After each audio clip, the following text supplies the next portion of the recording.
Okay तो इस video में हम पढ़ रहे हैं रीनल स्टोन्स के बारे में। ओके तो सबसे पहले हम देखेंगे क्लासिफिकेशन किसका, रीनल स्टोन के कोजेज़ का। रीनल स्टोन्स के बहुत सारे कोजेज़ होते हैं तो हम उन्हें क्लासिफाइड करते हैं एक ग्रुप ऑफ टाइप्स में, तो हम वो देखेंगे कौन कौन से। ओके तो सबसे पहले हमारे पास आता है इडियोपैथिक कैल्शियम यूरोलिथियासिस, ये पहला कोज है हमारे पास रीनल स्टोन का। ओके फिर दूसरा हम बात करते हैं हाइपर कैल्सिमिक डिजीज़।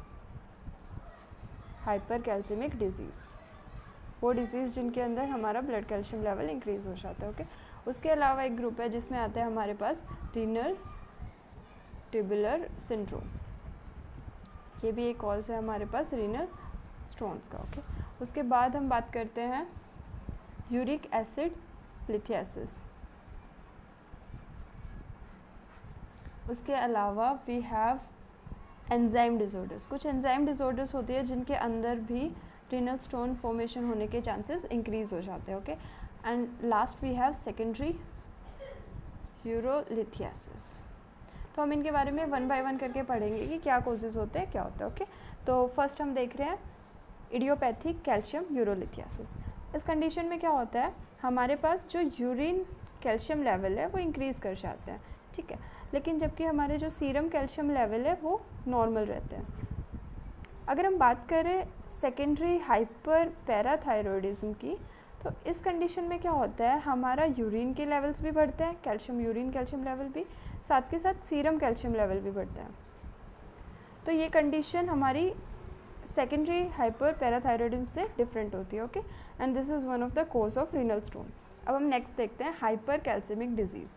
इसके अंदर हमारे काफ़ी सब टाइप्स हैं, वो कौन कौन सी डिजीज़ है जिनमें कैल्शियम लेवल बढ़ता है। तो सबसे पहले हम बात करते हैं प्राइमरी हाइपर पैराथायरॉयडिज्म की। ओके अब प्राइमरी हाइपर पैराथायरॉयडिज्म से कैसे बढ़ रहा है हमारा कैल्शियम लेवल और क्या हो रहा है, तो देखिए तो बात करें तो इसमें क्या होता है, हमारे पास पैराथायरॉयड हार्मोन के लेवल्स बढ़ते हैं। अब जब इसके लेवल बढ़ेंगे तो हमारे पास ये सिक्रीट कराएगा 125 डाईहाइड्रोक्सी कोलिक एल्सिफेरॉल। ओके तो इसके लेवल इंक्रीज़ होंगे और ये हमारा क्या कराएगा, इंक्रीज़ कराएगा एब्जॉर्प्शन, कहाँ से, जीआई से, और कहाँ से कराएगा, किडनी से, और बोन रिजॉर्प्शन इंक्रीज़ कराएगा। तो हमारे पास इसके लेवल्स जैसे ही इंक्रीज़ होंगे तो ये कैल्शियम का एब्जॉर्प्शन ज़्यादा करा देगा जीआई से, किडनी से, बोन से। तो ओवरऑल हमारे पास कैल्शियम लेवल इंक्रीज़ हो जाएंगे ब्लड में, तो that will lead to stones. Okay stone formation. उसके अलावा हमारे पास है एक मिल्क एल्कली सिंड्रोम। इस कंडीशन में क्या होता है, अगर हम ज़्यादा इंजेक्शन कर रहे हैं किस किस का, कैल्शियम का, विटामिन डी का, या फिर एल्कलेन्स का, तो ये सारी चीज़ें हमारी क्या कोज कर रही है, कैल्शियम लेवल बढ़ा रही है। इसके साथ साथ एल्केलाइंस जो है वो एल्केलोसिस कोज करा रहे हैं and these further causing renal impairment. तो अगर रीनल इम्पेयरमेंट हो रही है तो रीनल फिर क्या नहीं, किडनी क्या नहीं कर पाएगी, कैल्शियम एक्सक्रीट नहीं कर पाएगी, तो कैल्शियम लेवल और बढ़ेंगे। ओके इसके अलावा we have prolonged immobilization. Prolonged immobilization भी एक कोज है रीनल स्टोन का, और ये कैसे कोज करता है, क्योंकि प्रोलॉन्ग्ड इमोबिलाइजेशन से बोन रिजॉर्प्शन इंक्रीज़ हो जाता है। ओके उसके अलावा एक और कोज है सार्कोइडोसिस। तो हमारे ये 4 पॉइंट है किसमें, हाइपर कैल्सिमिक डिजीज़ में, primary hyperparathyroidism, milk alkali syndrome, prolonged immobilization और सार्कोइडोसिस। ओके अब हम बात करते हैं रीनल ट्यूबुलर सिंड्रोम। तो रीनल ट्यूबुलर सिंड्रोम में अगर हम देखें तो इसके अंदर एक कंडीशन है रीनल ट्यूबुलर एसिडोसिस, जो कि हमारे पास 3 टाइप का होता है, लेकिन इसमें जो टाइप 1 है सिर्फ वही कोज कराता है रीनल स्टोन फॉर्मेशन। ओके और ये क्यों करा रहा है, क्योंकि इसके अंदर कैल्शियम के लेवल बढ़ रहे हैं और जो सिट्रेट का एक्सक्रीशन है वो कम हो रहा है। ओके कैल्शियम लेवल बढ़ रहे हैं और सिट्रेट का एक्सक्रीशन कम हो रहा है, तो एक ये कंडीशन हो गई। इसके अलावा we have one more condition that is सिस्टीन्यूरिया।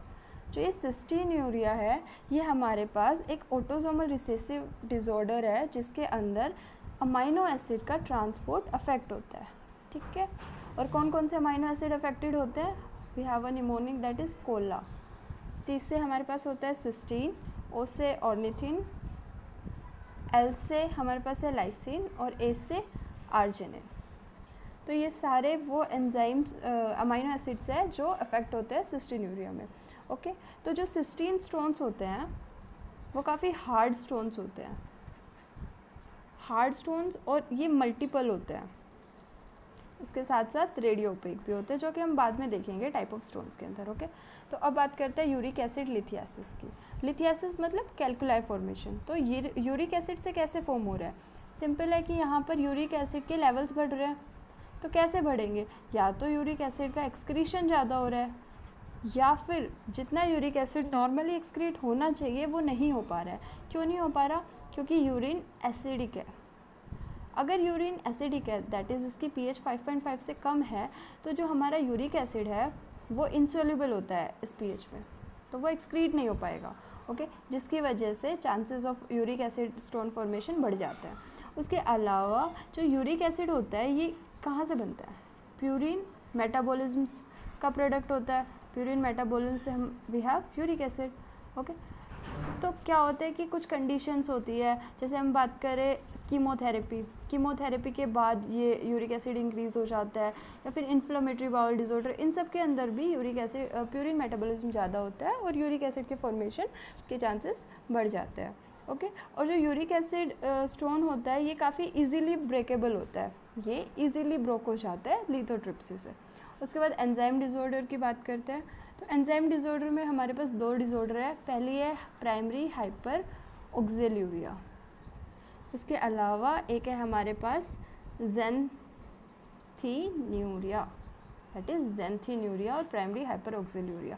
तो इन दोनों कंडीशन में भी स्टोन फॉर्मेशन के चांसेस होते हैं, क्योंकि यहाँ पे ऑक्जेलेट बढ़ जाता है और यहाँ पे ज़ैंथीन बढ़ जाता है। ओके, इसके अलावा एक कंडीशन है दैट इज़ सेकेंडरी यूरोलिथियासिस, कि किसी अंडरलाइंग पैथोलॉजी की वजह से आपके स्टोन फॉर्मेशन हो रही है। अब किसकी वजह से हो रही है? वो हो सकता है आपकी किसी इन्फेक्शन की वजह से हो रही है। अब इन्फेक्शन कैसे लीड कर रहा है स्टोन फॉर्मेशन में? कोई भी आपके पास लाइक प्रोटियस है, स्यूडोमोनास है, तो ये सारे आपके यूरिएज प्रोड्यूसिंग माइक्रो ऑर्गेनिजम्स है। ओके, तो ये क्या करेंगे? जो यूरिया है उसको ब्रेक डाउन करा देंगे अमोनिया में और CO2 में। तो जो ये अमोनिया है ये क्या करेगी? यूरिन को एल्कलाइन बनाएगी, और एल्कलाइन मीडियम में ट्रिपल फॉस्फेट हम आगे देखेंगे टाइप ऑफ स्टोन में, तो ट्रिपल फॉस्फेट बनने के चांसेस ज़्यादा बढ़ जाते हैं। ओके, तो इन्फेक्शन लीड करता है स्टोन फॉर्मेशन को। इसके अलावा अगर हम बात करें तो कोई और ऑब्स्ट्रक्शन हो, स्टेसिस हो, उसके अलावा वी हैव डाइटरी, अगर हम डाइट में ज़्यादा ले रहे हैं, प्यूरिन ज़्यादा ले रहे हैं, ठीक है, प्रोटीन ज़्यादा ले रहे हैं, तो उसकी वजह से भी फॉर्मेशन होने के चांसेस होते हैं। इसके अलावा कुछ ड्रग्स है जो कि स्टोन फॉर्मेशन को इंक्रीज़ कराते हैं। ओके, तो ये सारे हमारे कॉजेज़। उसके बाद अगर हम देखें तो टाइप ऑफ स्टोन की बात करते हैं, टाइप ऑफ स्टोन। ओके, अब देखते हैं टाइप ऑफ स्टोन कौन कौन से होते हैं। तो पहली type we have calcium oxalate. जो कैल्शियम ऑक्जेलेट है वो 2 तरह का होता है, एक होता है मोनोहाइड्रेट और एक होता है डाईहाइड्रेट। ओके, अब जो मोनोहाइड्रेट डाईहाइड्रेट ये जो कैल्शियम ऑक्जेलेट है ये बेसिकली आपके एसिडिक यूरिन में फॉर्मेशन होता है। इसके अलावा ये होते हैं रेडियो ओपेक। ओके, अब ये कम बनेंगे, या तो कैल्शियम बढ़ जाए या ऑक्जेलिक एसिड बढ़ जाए। ओके, तो इन कंडीशंस में ये स्टोन की फॉर्मेशन होती है आपके पास। उसके बाद हम बात करते हैं दूसरे, हमारे we have triple phosphate stone. Triple phosphate stone, ठीक है, इनको हम स्ट्रूवाइट स्टोन भी बोलते हैं, स्ट्रूवाइट। अब ट्रिपल है तो इसमें 3 कंपोनेंट है, तो वो कौन कौन से है? उसका निमोनिक है मैक। हमारे पास मैग्नीशियम होता है, अमोनियम होता है और कैल्शियम होता है। ठीक है, इन तीनों के से बनता है ट्रिपल फॉस्फेट स्टोन। अब जो ये स्टोन है ये हम पहले ही बात कर चुके हैं, इन्फेक्शन, किसी इन्फेक्शन में बनता है या फिर एल्कलाइन मीडियम में। ये एल्कलाइन मीडियम में बनते हैं ये स्टोन्स जो होते हैं हमारे पास। ओके, और ये जो स्टोन्स होते हैं ये भी हमारे रेडियो ओपेक होते हैं। ओके, अब इन स्टोन की जो अपीयरेंस है वो हमारे पास होती है स्टैगहोर्न अपीयरेंस। दिस इज इम्पोर्टेंट कि इनकी अपीयरेंस जो है स्टैगहोर्न अपीयरेंस होती है। ओके, उसके अलावा अगर हम बात करें तो हमारे पास नेक्स्ट स्टोन है uric acid stone. Uric acid stone. तो जो यूरिक एसिड स्टोन होता है ये आपका रेडियोल्यूसेंट होता है, ठीक है। यूरिक एसिड स्टोन रेडियोल्यूसेंट होता है और ये एसिडिक यूरिन में एसिड ऑलरेडी एसिड लिखा हुआ है, ये एसिडिक मीडियम में बनते हैं। जो यूरिक एसिड है पहले भी बताया ये इजीली ब्रेकेबल होता है, तो हम इन्हें लिथोट्रिप्सी से इजीली ब्रेक कर सकते हैं। Okay, lithotripsy will discuss it later. Uric acid अब कौन कौन सी कंडीशन में बनेंगे, यू ऑल नो, गाउट हो गया and we have myeloproliferative disorders, इन सब में जो है यूरिक एसिड के लेवल्स बढ़ जाते हैं, तो ये यूरिक एसिड स्टोन के चांसेस इंक्रीज हो जाता है। उसके अलावा one more we have cystic stone. Okay, तो ये सिस्टिक स्टोन होते हैं, ये काफ़ी लेस होते हैं, लाइक 3 to 5%। जो कैल्शियम वाले होते हैं वो मोस्ट कॉमन होते हैं। Okay, calcium oxalate stones. Cystic stone सिर्फ 3 to 5% होते हैं। कब मिलेंगे ये हमें, ये मिलते हैं सिस्टीन्यूरिया में। ओके, ये भी रेडियो ओपेक स्टोन्स होते हैं, हमारे रेडियो ओपेक स्टोन्स होते हैं। और जो सिस्टीन स्टोन्स होते हैं काफ़ी हार्ड होते हैं, वेरी हार्ड स्टोन्स, जो हमने पहले भी बात की थी। तो ये जो है रेजिस्टेंट होते हैं to ESWL, that is extracorporeal shock wave lithotripsy. Okay, ये हम बाद में देखेंगे क्या होता है। तो ये काफ़ी हार्ड होते हैं। ओके, इसके बाद हम देखते हैं शेप ऑफ द स्टोन्स। अगर हम शेप ऑफ द स्टोन्स की बात करें तो हमारे पास बहुत सारी शेप्स होती हैं, ठीक है, जो हम 1 by 1 देखते हैं। सबसे पहले वी हैव डम्बल शेप, कि इस शेप का हमारे पास होगा स्टोन। तो ये कब होता है, एक होता है हमारे पास एनवेलप, जो हम देखेंगे कब होता है, एक होता है एनवेलप शेप। अभी एनवेलप शेप कब होती है, ये जो दोनों होते हैं ये होते हैं कैल्शियम ऑक्जेलेट स्टोन्स में। Okay, but see here D आ रहा है, तो ये कैल्शियम ऑक्जेलेट वाला कैल्शियम ऑक्जेलेट मोनोहाइड्रेट में होता है, जस्ट टू रिमेंबर, मोनोहाइड्रेट में होता है। और ये जो एनवेलप वाला है ये कैल्शियम ऑक्जेलेट डाइहाइड्रेट में होता है। ओके, इसके अलावा हमारे पास और टाइप्स होती है, जैसे we have coffin lid shape, ये होते हैं हमारे ट्रिपल फॉस्फेट स्टोन्स। ओके, उसके अलावा हमारे पास हेक्सागोनल शेप होती है, हेक्सागोनल नाम से भी पता चल रहा है, ये होता है सिस्टीन स्टोन्स में, सिस्ट या सिक्स फोनेमोनिक, जस्ट टू रिमेंबर। उसके अलावा हमारे पास मल्टी फेसेटेड स्टोन्स होते हैं, मल्टी फेसेटेड स्टोन्स हो रहे हैं हमारे यूरिक एसिड स्टोन्स। ओके, तो ये हमारे पास शेप ऑफ द स्टोन्स है सारी। इसके बाद हम देखेंगे क्लिनिकल फीचर्स, वो हम नेक्स्ट वीडियो में करेंगे। Okay, thank you.